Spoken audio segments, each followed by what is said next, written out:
Assalamualaikum warahmatullahi wabarakatuh. Alhamdulillahirabbil alamin. Wassalatu wassalamu ala asyrofil anbiya'i wal mursalin sayyidina Maulana Muhammadin wa ala alihi wa sahbihi ajma'in. Allahumma subhanaka la ilma lana illa ma 'allamtana innaka antal alimul hakim. Allahumma faqihna fid din wa alhimna rusydana wa alhimna bis-shalihin. Amma ba'd. Bapak Ibu yang dirahmati Allah, mari kita mulai pertemuan yang kita berharap berikut ini dengan sama-sama membaca basmalah. Bismillahirrahmanirrahim. Pertama, mari kita selalu mengaturkan bersyukur kepada Allah Subhanahu wa taala yang telah memberikan kita hidayah Islam, kemudian menguatkan iman kita, mengokohkan kebijakan kita. Semoga Allah menjawab seluruh harapan dan doa kita, dan Allah tetap berikan kita limpahan karunia berupa ketakwaan, kesehatan, dan semangat untuk menuntut ilmu agama. Semoga dengan semangat menuntut ilmu agama ini Allah berikan kebaikan kepada kita, sebagaimana disabdakan Nabi Muhammad SAW, siapa yang ingin berikan Allah baginya kebaikan, Allah akan buat dia yufaqihu fiddin. Kata para ulama, yufaqihu fiddin ini bermakna semangat untuk belajar agama. Dan kata ulama fikih, yang dimaksud dengan yufaqihu fiddin itu ya fikih, karena fikih menjadi dasar dalam beramal, dalam kehidupan ini. Dua-duanya benar. Salam selalu kita aturkan kepada junjungan kita Nabi besar Muhammad sallallahu alaihi wasallam, yang pada siang ini kita berupaya untuk menunjukkan bukti semangat dan cinta kita kepada agama ini, yang lebih orang yang menuntut agama ini adalah orang-orang yang masuk dalam kategori fisabilillah. Kita berharap Allah mencatat kita dalam dulu kita beretika ini dalam konteks nama ilmu dan juga fisabilillah. Kajian kita sebagaimana diamankan itu fikih dimulai dari fikih muharram.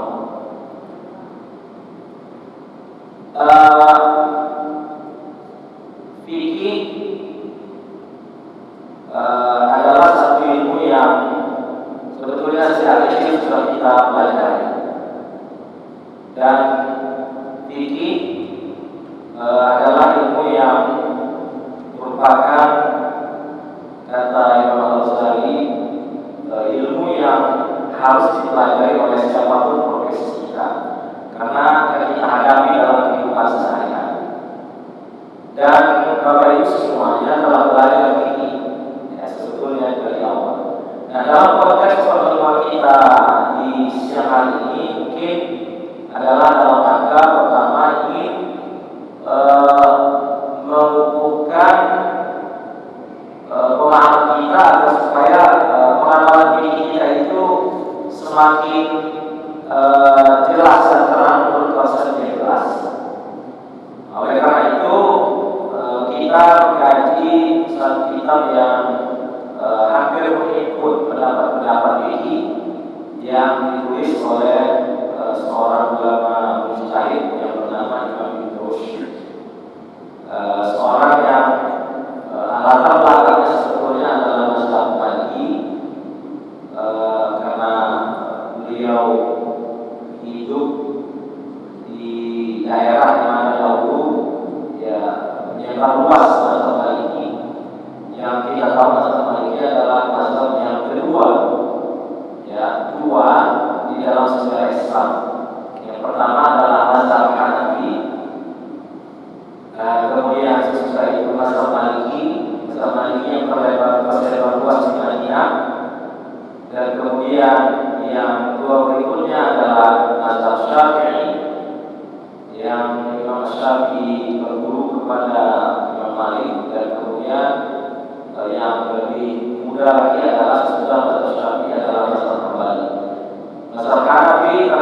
tersebar luas sekarang di wilayah India, Afghanistan, Pakistan, dan sebagian di Eropa, bahkan di Amerika. Adapun mazhab Maliki tersebar luas sekarang di daerah Afrika, di daerah Tunisia, Maroko, dan kemudian mazhab Syafi'i tersebar luas di Indonesia, di Asia Tenggara, kemudian sebagian Mesir, dan sebagian di wilayah Jazirah Arabia. Kemudian mazhab Hambali tersebar luas di Jazirah Arabia, seputar Makkah dan Madinah. Nah, masing-masing mereka ini punya format metodologi masing-masing. Yang format metodologi masing-masing ini insyaallah semuanya pada koridor kebenaran dalam bidang fikih. Kalau ada perbedaan pendapat di antara mereka, itu perbedaan pendapat yang kata Imam Abdul Wahab Asy-Sya'rani pengarang kitab Al-Mizan Al-Kubra, seorang ulama Syafi'i, tetapi telah membaca seluruh pendapat fikih mulai dari Hanafi sampai ke mazhab Syafi'i dan Hambali, beliau menunjukkan semuanya yang umum min syariah, semuanya bersumber dari mata air syariah. Nah, nanti dalam pembahasan kita sekali lagi, walaupun umpamanya kita sudah pernah belajar tentang Quran, nah menarik nanti kita akan mendapatkan argumentasi. Nah, argumentasi yang mungkin dirasa bagi saya pribadi itu cukup berharga, karena argumentasi ini menjadi latihan juga buat kita untuk berargumentasi di dalam berbagai hal yang inspirasinya adalah pendapat para imam-imam mazhab. Dan kata ulama fikih, seseorang tidak akan disebut sebagai pembelajar atau orang yang mau menekuni fikih sebelum dia memahami pendapat-pendapat yang ada dan kemudian mengapa mereka berbeda pendapat, lalu apa argumentasi masing-masing. Nah, tentu kita di forum yang kita sengaja untuk dulu ini tentu bukan hanya barangkali ingin mendengar kembali apa yang telah dipelajari di waktu kecil atau di waktu dewasa kita, tetapi hal yang lebih mungkin lebih luas atau lebih mendalam sedikit, ya, untuk kemudian kita mendapatkan wawasan yang lebih luas. Wawasan ini nanti pertama akan membuat kita semakin tenang di dalam beribadah, karena fikih ini kaitannya sangat dengan kepada Allah. Yang kedua, kita akan mudah lebih bertoleransi pada hal-hal yang mungkin terjadi perbedaan, sehingga jangan sampai umpamanya waktu melihat ada perbedaan cara masuk kepala, ada mungkin yang merasa dia yang paling benar dan kemudian orang lain salah, atau sebaliknya mungkin orang lain itu yang akan justru lebih benar, maka dia akan mengubahnya. Nah, sebagaimana yang disebutkan Allah dalam Al-Quran, sebagai orang itu adalah yastami'una al-qaul, yang terus mencari alasan-alasan dan pendapat dari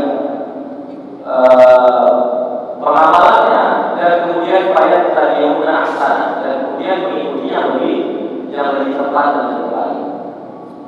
Nah, jadi di siang hari ini kita akan coba untuk masuk kepada pembahasan fikih dan kemudian hal-hal yang menyebabkan mereka berbeda pendapat.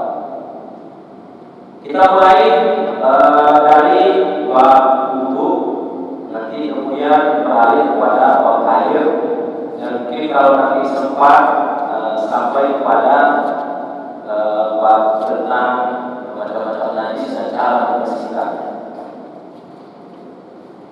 Pertama, tentang wudu, bahwa wudu menjadi syarat untuk kita melakukan ibadah-ibadah yang disyaratkan di dia bersih dari hadas, ya, baik hadas kecil dan nanti dalam hadas besar itu syarat tambahannya adalah kita harus mandi janabah atau mandi besar, yang sering disebut dengan mandi besar. Nah, di dalam persoalan wudu ini ada yang agak sedikit perlu dibahas tentang niat. Di dalam mazhab Syafi'i, mazhab Maliki, mazhab Ahmad bin Hanbal atau mazhab Hambali berpendapat bahwa niat itu menjadi syarat. Makanya kita pernah belajar niat itu adalah merupakan apa? Semacam syarat atau bahkan ada yang meletakkan menjadi urutan, ya, jadi urutan dari berwudu. Tetapi ada yang berpendapat bahwa niat itu tidak menjadi syarat. Hal ini dikemukakan oleh mazhab Hanafi. Bagi mazhab Hanafi, ketika seseorang ya membasuh tangannya, kemudian membasuh wajahnya, kemudian membasuh tangan sampai siku, kemudian menyapu kepala, membasuh telinga dan kaki, di dalam tujuannya adalah untuk membersihkan diri dari hadas kecil, maka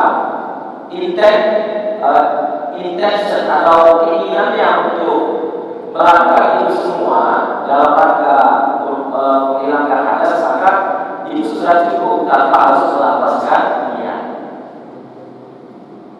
Nah, mengapa? Karena di dalam pendapat mereka, dalam mazhab Hanafi, wudu ini masuk dalam kategori ibadah yang kategorinya ghairul mahdhur. Ya, sedangkan yang ketiga tadi siapa? Mazhab Syafi'i, kemudian Maliki dan Hambali, ini masuk dalam kategori ibadah mahdhur. Apa ibadah mahdhur itu? Ibadah mahdhur itu dapat disebutkan ibadah yang bukan ta'abbudi. Ya, ta'abbudi itu dirasionalkan. Ya, sedangkan mazhab Hanafi, wudu itu adalah ibadah yang sifatnya ta'abbudi ghairul mahdhur. Saya ulang ya. Ibadah mahdhur adalah ibadah yang disebut dengan ibadah ta'abbudi. Ta'abbudi itu ya kalau disuruh begitu begitu. Ya, tidak bisa dipertanyakan, tidak bisa difilsafatkan, tidak bisa dirasionalkan. Sedangkan mazhab Hanafi memandang wudu ini adalah disamakan dengan membersihkan kotoran. Jadi masuk dalam kategori ta'abbudi, ya, ibadah yang rasional. Itu sebabnya nanti, ya, agak jauh sedikit nanti ke depan. Di dalam mazhab Hanafi, jika ada sesuatu yang keluar dari perut kita, ya, seumpama muntah, maka muntah itu pun membatalkan wudu, karena mereka rasionalkan keluarnya sesuatu dari perut. Sedangkan di dalam mazhab Syafi'i, muntah dia masuk dalam kategori yang membatalkan wudu. Ya, seperti itu. Ini nanti jawabnya ke depan. Tapi kembali lagi, mazhab Hanafi menyebutkan bahwa niat dalam wudu itu bukanlah ibadah yang mahdhur. Dia disamakan dengan ibadah yang ghairul mahdhur. Sedangkan di dalam mazhab Syafi'i dan Maliki serta Hambali, dia masuk dalam ibadah mahdhur yang tidak dirasionalkan. Nah, untuk supaya penguatan argumentasi bagi yang mengatakan mahdhur, dia adalah ibadah yang mahdhur, tidak rasional, yang tidak ta'abbudi tapi ta'abbudi. Ta'abbudi ibadah, bahwa ta'abbudi akal, itu menunjukkan di antara argumentasinya mengapa ketika orang buang air, ya, sumber tempat buang itu tidak dibersihkan, cukup melakukan wudu. Itulah alasan mereka menunjukkan itu ta'abbudi. Nah, karena dia ta'abbudi, maka ibadah-ibadah mahdhur itu harus diurutkan di awalnya itu dengan niat. Nah itulah.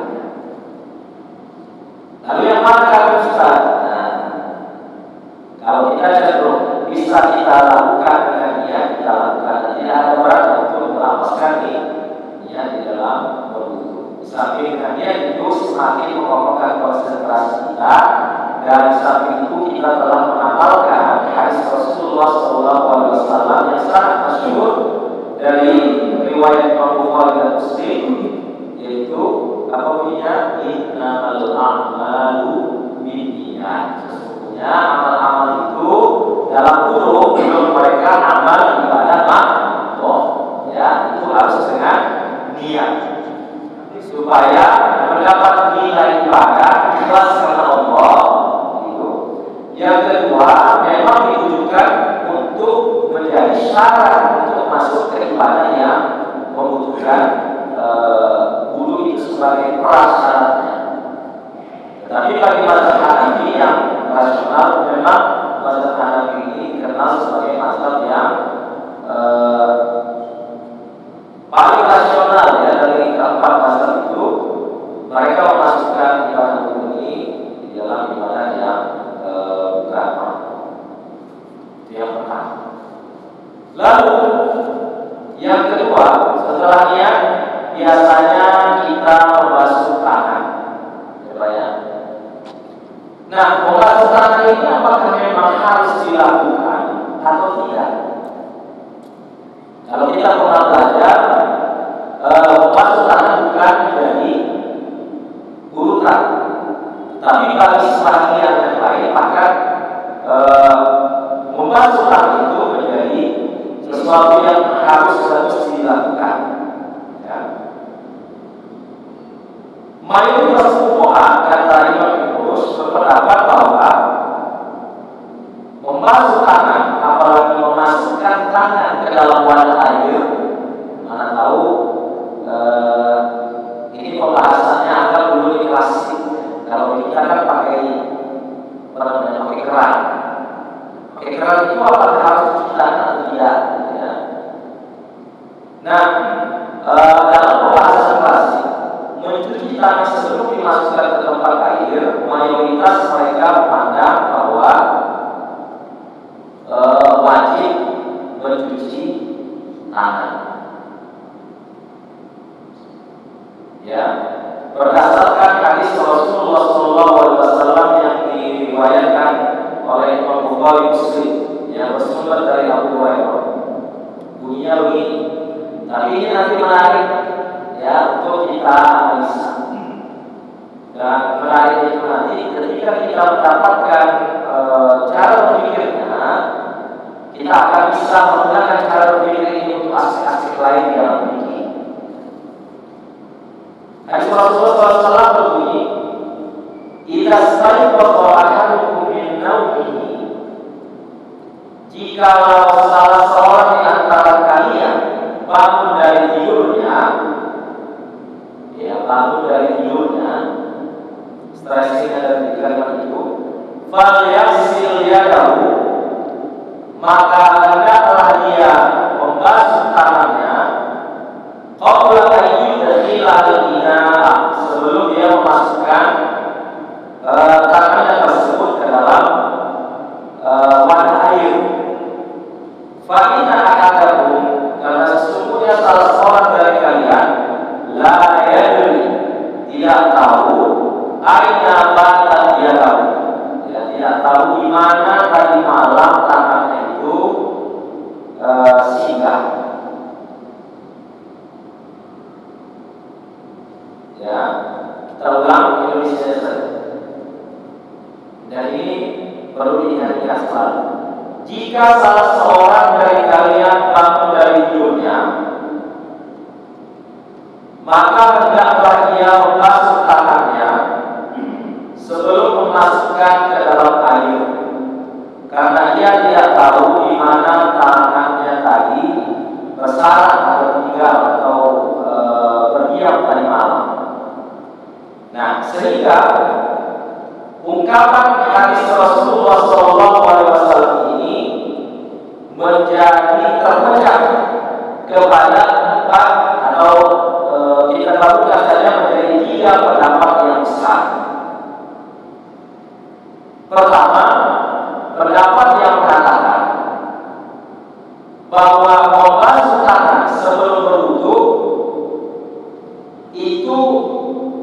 tidaklah sesuatu yang wajib, juga tidaklah sesuatu yang mustahab atau katakan disunahkan, kecuali dia yakin bahwa tangannya itu, atau dia ragu, setidaknya dia ragu bahwa tangannya tadi mungkin terkena najis. Ya, satu mengatakan tidak wajib, tidak juga sunnah, ya, tetapi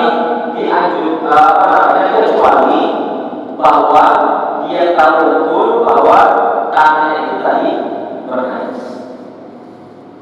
Pendapat kedua menyebutkan dia tidak wajib, tetapi dia disunahkan kalau dia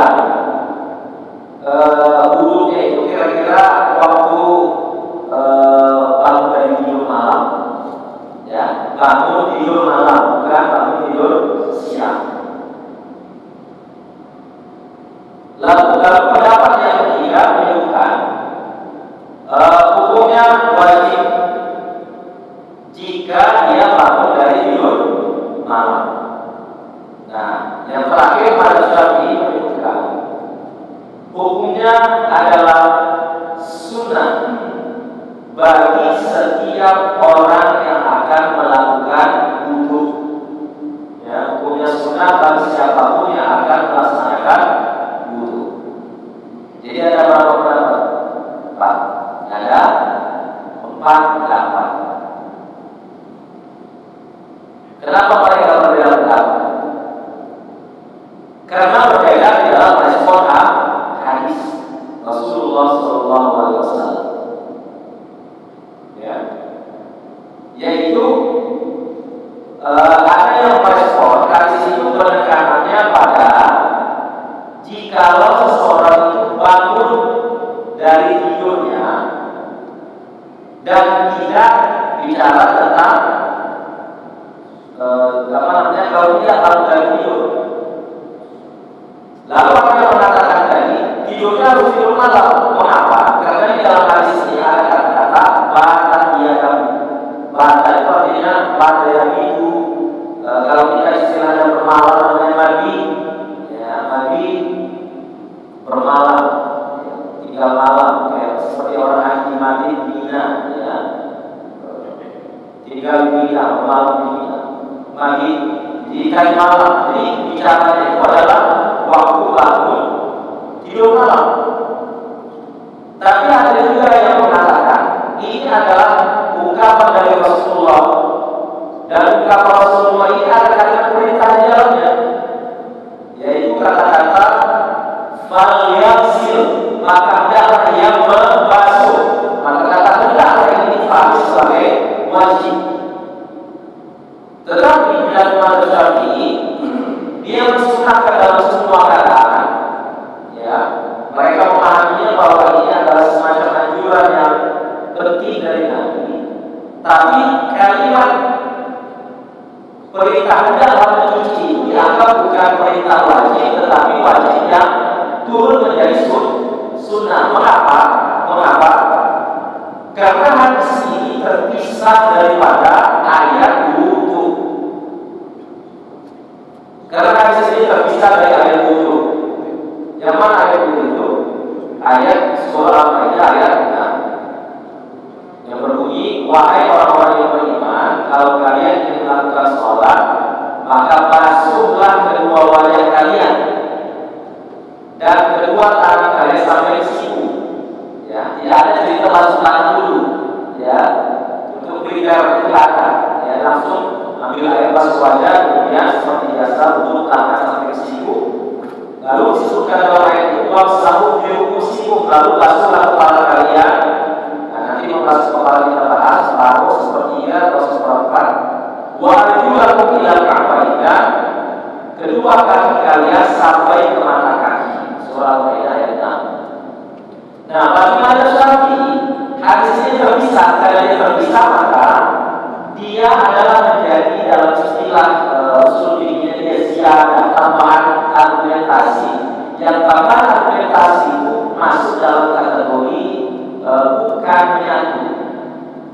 Karena dia bukan menyatu dengan kewajiban wudhu, maka dia turun statusnya menjadi sunnah. Lalu ada pendapat yang paling rasional mengatakan tidak wajib, tidak sunnah, ya. Tapi kalau ada hadis masuk, nah itulah kalangan yang rasional tadi, kalangan mazhab Hanafi. Ini hadis menyangkut masalah untuk menjaga jangan sampai air yang di wadah tempat mengambil air tadi terkontaminasi dengan najis yang ada di tangan kita. Itu ada masalahnya bagi mereka memahami hadis. Ya, nah jadi Bapak Ibu sekalian yang dirahmati Allah, yang mana kita ini beratnya untuk mengatakan yang paling benar kami, pokoknya kami wajib ini yang paling benar ini.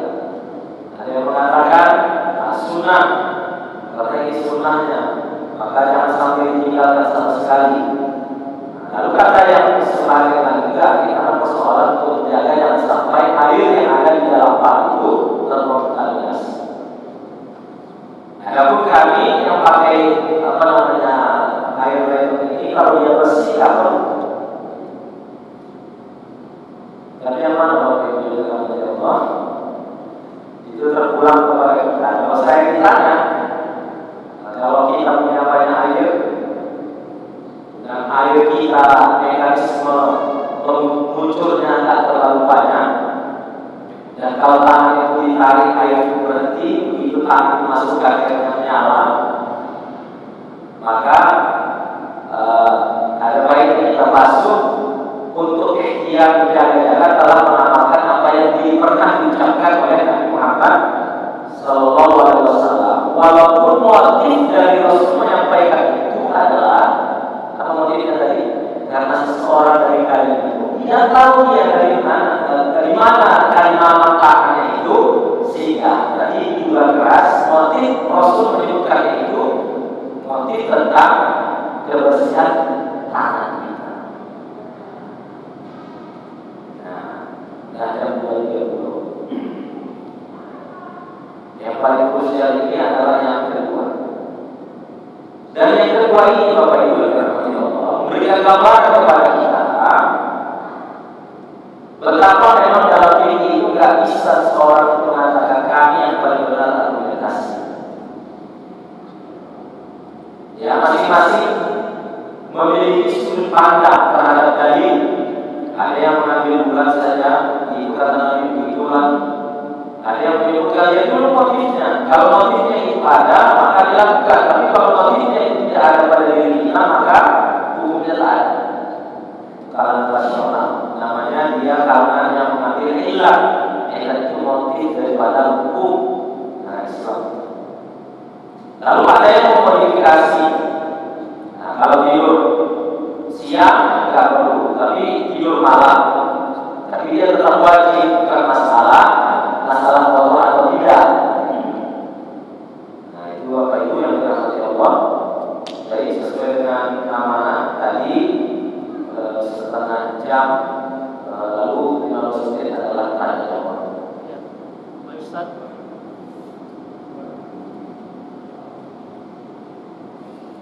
Terima kasih Ustaz. Sesuai dengan komitmen kita, setengah jam pertama itu paparan dan 15 menit berikutnya kita tanya jawab. Jadi kekurangannya Ustaz nanti kita lanjut di minggu berikutnya. Tapi kita harapkan dari kawan-kawan memberikan pertanyaan-pertanyaan kepada Ustaz kita. Boleh di dua tema Ustaz? Ya, boleh di dua tema. Sangat bebas terkait ini sesuai dengan tema kita hari ini. Kami persilakan kepada teman-teman yang ingin bertanya.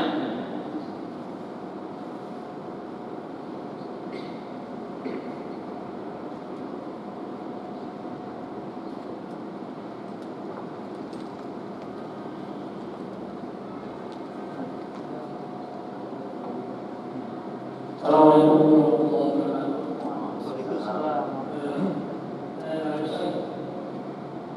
Kira-kira Ustaz,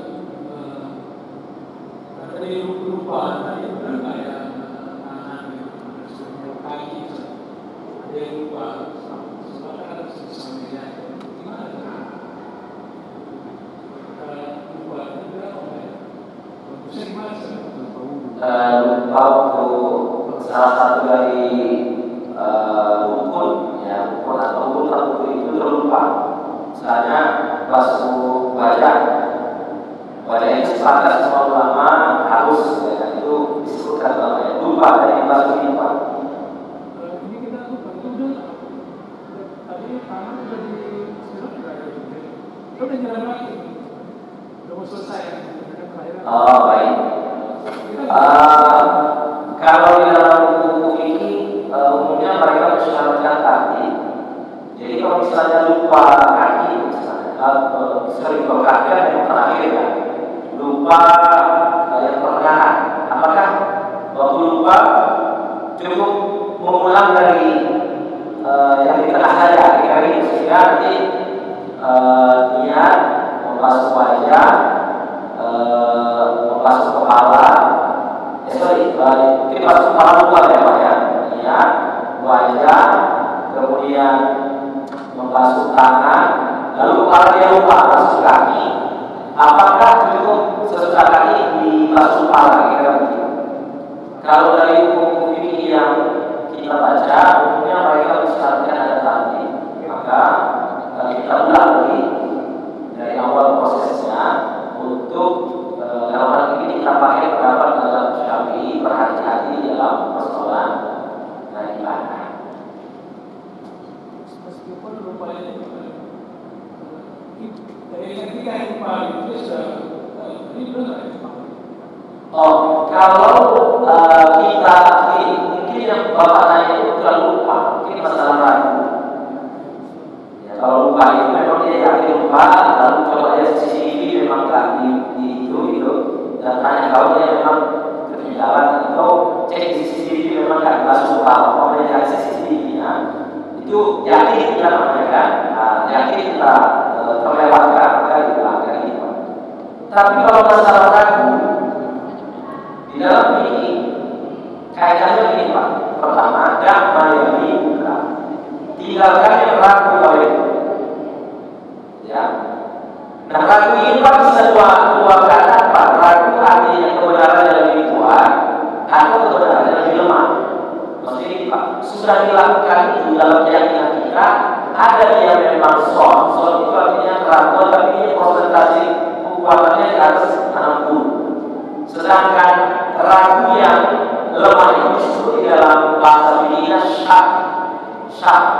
Ada istilah kita syak wasat ya Pak. Syakun, ada suarun, ya ada syakun. Soal itu dugaan, tapi dugaannya lebih kuat ya untuk mudah dilakukan. Tapi syak lebih kuat bahwa itu terlewatkan. Nah, ini yang berkaitan dan mayalika bila mayalika. Kita harus punya konklusi Pak. Kita ini soal atau syak. Kira-kira itu maksud dari Nabi. Tinggalkan yang tidak mayalika, tinggalkan yang berat kamu, yang itu dari kata-kata roibun, dari kata-kata ulama itu adalah roibun. Tinggalkan yang berat kamu kepada yang tidak berat kamu, maksudnya kepada choice. Yang mana Bapak pilih? Nah, sekarang kalau saya tanya, Bapak choice-nya kemana pada waktu itu? Saya pilihnya karena ambil beberapa ayat banyak itu sebelum lagi. Tadi waktu itu Bapak menganggap anak saya tertinggal, lalu tidak dulu.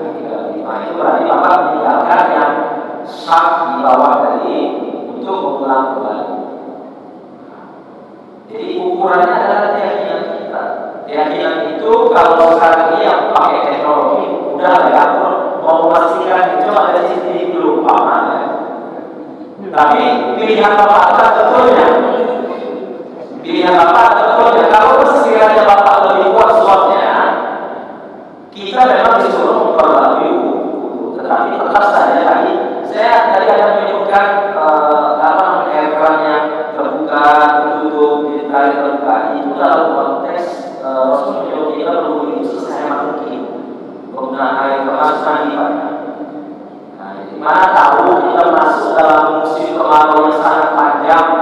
baru bernilai kali pembahasan kita ini. Ya, Pak ya. Nah, jadi nanti kalau ada keraguan itu, mengapa keraguan ini menjadi persoalan penting? Karena keraguan dalam ibadah kadang-kadang itu bukan datang daripada diri kita sendiri, tetapi ada was-was dari syaitan. Ya, was-was dari syaitan. Syaitan itu dia membisikkan keraguan termasuk dalam ibadah, makanya harus dievolusikan. Kemana kekuatannya? Termasuk nanti kalau kita mau sholat itu, apalagi dari imam Pak itu gangguan setan itu buat kali itu kacaukan pikiran kita berapa rakaat yang terlalu. Makanya kadang-kadang ada orang yang membaca Allahumma inni a'udzubika min hamazati syayatin wa a'udzubika rabbi an yahdurun. Gitu Pak.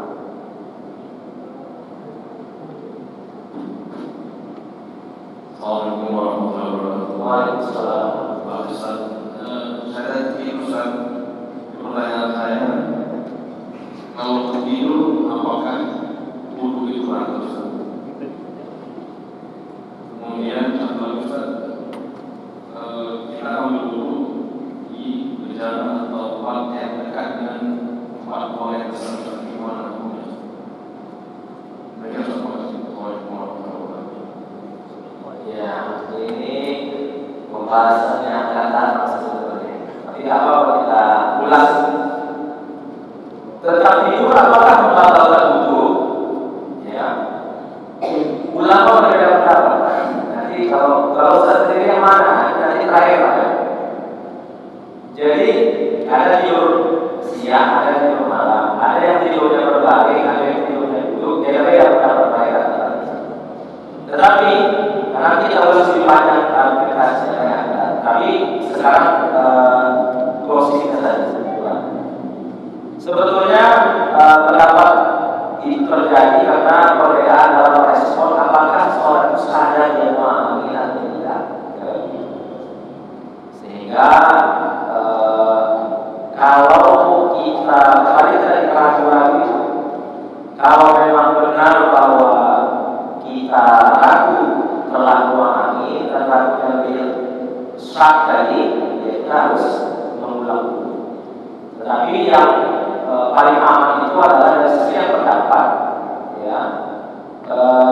Dilihat dulu kalau tidurnya berbaring, kemungkinan cenderung untuk memahami itu tanpa dirasakan syak. Tapi kalau tertidur dengan duduk ini, kemungkinan untuk tersadar ketika memahami itu biasanya akan lebih besar. Nah, itulah dulu mungkin ukurannya. Tapi begitu pun, kalau misalnya Bapak duduk, tetapi duduk pun ternyata ragu, ya maka kita ibadah itu kan ujungnya adalah ketenangan kita. Ya, nanti Bapak itu usaha ragu, tak ragu ini akan selalu mengikuti. Ya, jauh pun pembahasan kita, tapi masalah sudah kalau ada soal ragu kan tidak bisa bicara apa-apa lagi. Kita ragu atau yakin, maksudnya dekat ke yang kuat ternyata Ramadan atau syak. Lalu yang terakhir tentang bencana air. Nanti kita akan membahas tentang air yang akan dikhawatirkan tercampur dengan najis. Nanti ada istilah air 1-2 bulan.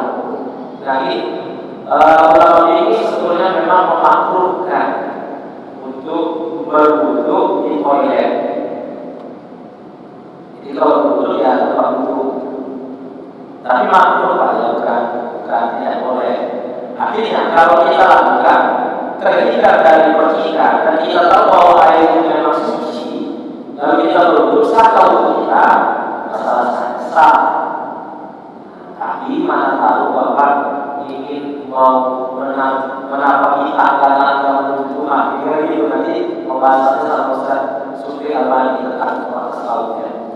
Mana tahu Bapak ini naik derajatnya menjadi hamba semakin madaris kepada Allah, menuju kepada Allah, maka usahakan untuk mengambil yang azimah. Azimah itu yang nomor satunya semuanya, bukan yang lemah dari kawin-kawin yang juga begitu. Upayakanlah berwudu, ya, karena Allah pasti di toilet, karena memang di toilet aja dia nggak perlu cepat. Tapi secara syaratnya adalah bedakan tempat duduk di toilet dengan tempat duduk.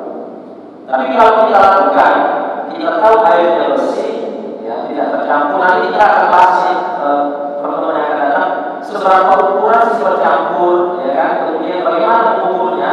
Nah, itu nanti pembahasan agak panjang. Kalau sesuai dari toilet itu suci airnya, ya, tidak waktu berwudu pun air itu tidak memercik ke celana kita dan seterusnya, airnya tetap sah.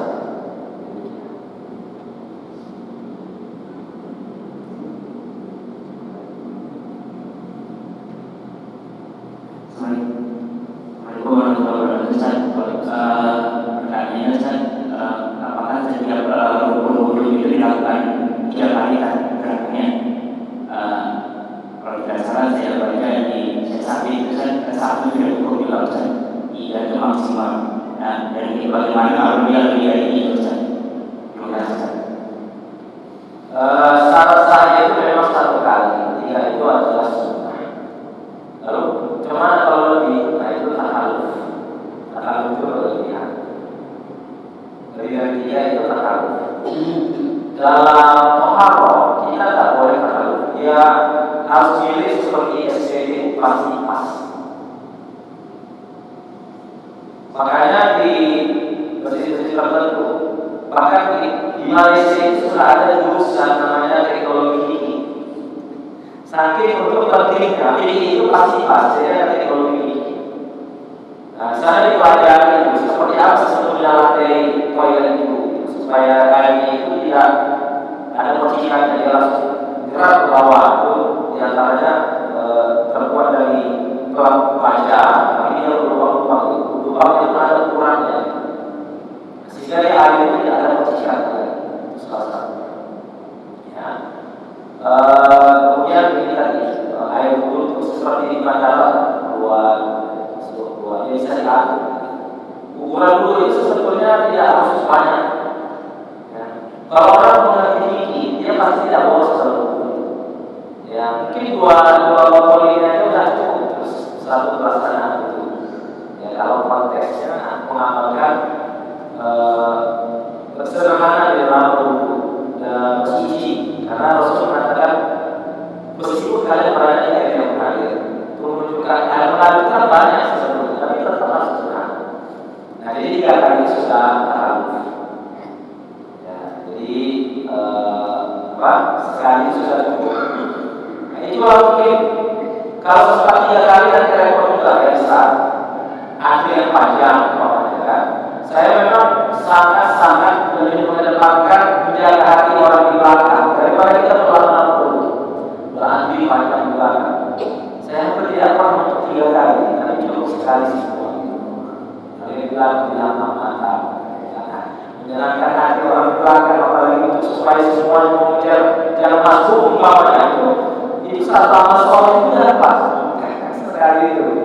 Nah, jadi jangan pula kita sholat sendiri, lakukan lama-lama ada model wudhu lamanya. Nah, jangan sampai terjadi, ya.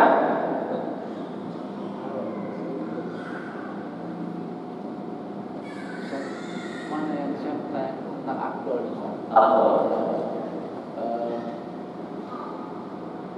Assalamualaikum warahmatullahi wabarakatuh. Waalaikumsalam warahmatullahi wabarakatuh.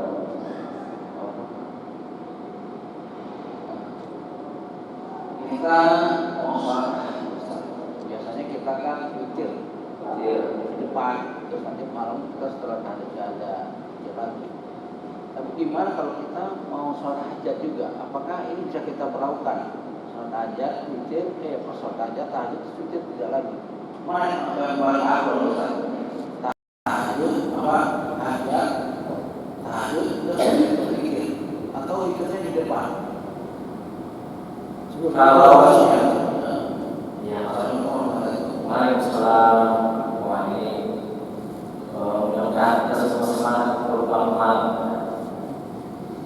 di waktu kita saat ini, waktu mulai jam 1 hampir jam 2 ya, sekarang kalau di jadwal kita sudah mulai waktu jam Aku dalam hadis kedua. Aktualnya gimana? Sebetulnya witir itu menjadi penutup.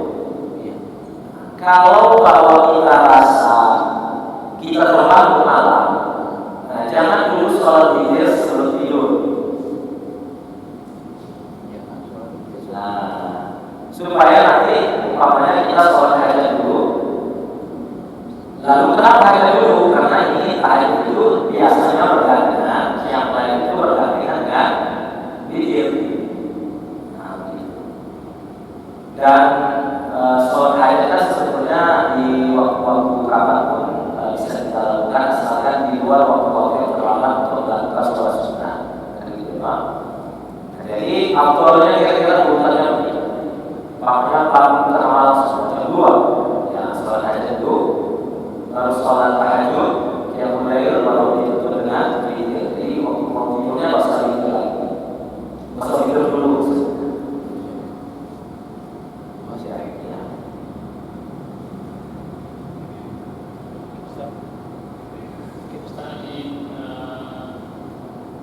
Waktu sudah batasnya dari doa Ustaz.